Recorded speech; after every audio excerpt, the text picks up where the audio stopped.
YouTube, good morning. This is Big Giant Monster. Today I wanted to talk about Lethal Weapon. This is one of the classic movies of all time. I don't even feel like I need to say that. I think that everyone just knows that instinctively. Specifically, I want to talk about this one guy that really nobody really talks about. When you talk about Lethal Weapon, there are certain things you talk about, but this guy is definitely not one of them. So I want to start off talking about, let's take a look at when we first meet Rianne. She's all moony-eyed over Martin over dinner, and her daddy notices it too. This makes the rest of dinner really awkward, and this girl does not tone it down at all. So we cut now to outside after dinner. The guys are up working in the boat, and this is when we see Rianne again. Mark asked me to a club tomorrow night. Now she says Mark just plain like that, like they ought to know who she's talking about.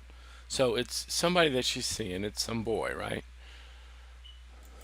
Mark? Which one is Mark? You know, the blonde one. The one with pits in his face? So teenage boy, young man, blonde, dimples. That's what we know. William 56 over. We're told we got a body for you, male, Caucasian, age 17. So now there's a murder. They just called it an actual murder. They said a body. There's a body murder. That you have to investigate this murder. Someone's been murdered. Someone's dead. But who could it be? About 2 blocks from your house. Yeah, sure. He's probably blonde with, big dimples. How'd you know that, Sarge? Over. So they specifically called him to investigate this murder near his own house that he knows is his daughter's boyfriend. So this is someone he knows that they've specifically called him to investigate a murder. He's dead. I got a feeling they just gave a description of the kid my daughter's dating. Now what follows in the whole rest of the movie is that his daughter got kidnapped, and Martin and Roger have to go after and save her and catch the bad guys, which they do. And this is when we see Rianne again. Martin rings the doorbell, and she comes to the door. Oh, she's got a little smile on her face for him. See, she's all, oh, hey. He's still got scars on his face. It has not been that long.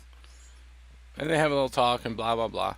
But she's not traumatized. She says, how you doing? No mention. Oh, well, my boyfriend's dead. But other than that, I'm good. How you? Anyway, the whole plot was driven on this one kid getting murdered. And we know his name is Mark. We never see him on screen, but he had a name. He was a person, and nobody even mentions him again. They don't even, it's a teenage kid was murdered right down the street, and no mention of him. So I also should mention, I kind of feel cheated that we never got to see the investigation into the murder, because that was Murtaugh's investigation.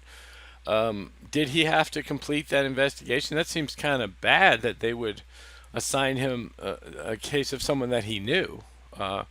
I know on Law and Order they wouldn't let him do that. They or Blue Bloods, they would make him get off the case because conflict of interest or something like that. He can't be objective when it's somebody he knows. I don't know, something like that.